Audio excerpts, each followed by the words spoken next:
What if the thing protecting your wealth is actually the thing that's going to destroy it? Not someday, in the next crash, the one economists are already whispering about at dinner parties they don't invite you to. 5 assets that don't just drop, they go to absolute zero. At least 2 are in your portfolio right now. Asset number 1, luxury goods. The Rolex, the Range Rover, the boat you bought because you had a great year. Brutal truth, luxury goods aren't assets, they're costumes. They dress up like wealth, feel like wealth, Instagram like wealth, but the moment a crash hits, the costume comes off. Luxury is built on one thing, other people having money to spend on things they don't need. The second that disappears, your $15,000 watch becomes a $400 watch, if you're lucky.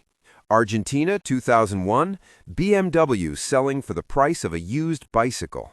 2008, high-end watches lost 40 to 60% of value.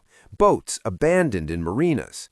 A Rolex is a life jacket that looks incredible at a pool party. In an actual flood, dead weight pulling you under.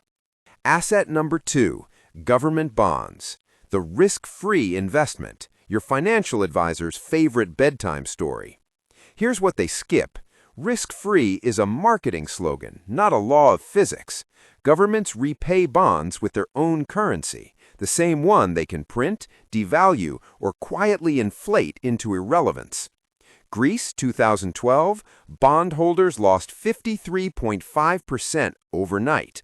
Russia 1998, entire domestic bond market wiped out. Argentina 2001, $82 billion evaporated. The pattern never changes. Government overspends, debt explodes, they default, restructure, or inflate. You're last in line and first to get hurt. Long-term government bonds in a collapsing economy aren't a safety net, they're a trap door. Asset number 3, cash. Yes, cash. But cash is king, said everyone who's never lived through hyperinflation. Cash isn't wealth, it's a promise, a government IOU. And like all promises, it's only as good as the person making it. Weimar Germany, workers paid twice a day because morning wages couldn't buy bread by lunch. Lebanon, the pound lost 98.3% of its value in under 3 years. Not stolen, not lost, just evaporated. Even in the U.S., 2008 to 2015, real interest rates went negative. Your savings account showed a growing number while quietly losing purchasing power, the cruelest magic trick in finance. Cash is a ticket to a show. In a crash, the show gets canceled, and there are no refunds. Asset number 4, speculative growth stocks. No revenue, no profit, no dividends. Just a vision, a charismatic founder, and a PowerPoint that says we're disrupting everything. These stocks are valued on future earnings that don't exist yet. In a crash, when rates spike and cheap capital vanishes, that math collapses instantly. The present value of may be profitable in 10 years becomes approximately nothing. 2008, 400-plus publicly traded U.S. companies went bankrupt. Greece's stock market fell 92%.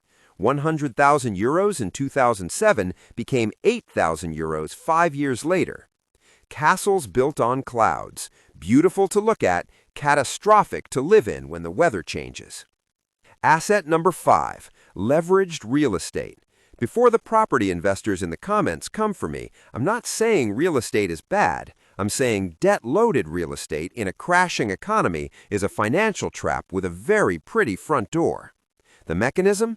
Crash hits, values fall, equity shrinks, the mortgage stays exactly the same. You go underwater. You owe more than the house is worth. You're not an investor anymore, you're a hostage.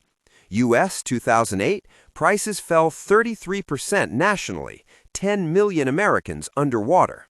Spain, 500,000 families lost their homes and still owed the debt afterward. Leverage amplifies everything. On the way up, you feel like a genius. On the way down, you become a cautionary tale. All assets above feel safe in good times. That's the trap. Safety isn't a property of the asset, it's a property of the environment. $315 trillion in global debt, interest payments exceeding military spending. This isn't fear-mongering, this is arithmetic. The question isn't if the crash comes, it's whether you'll be holding the right things when it does.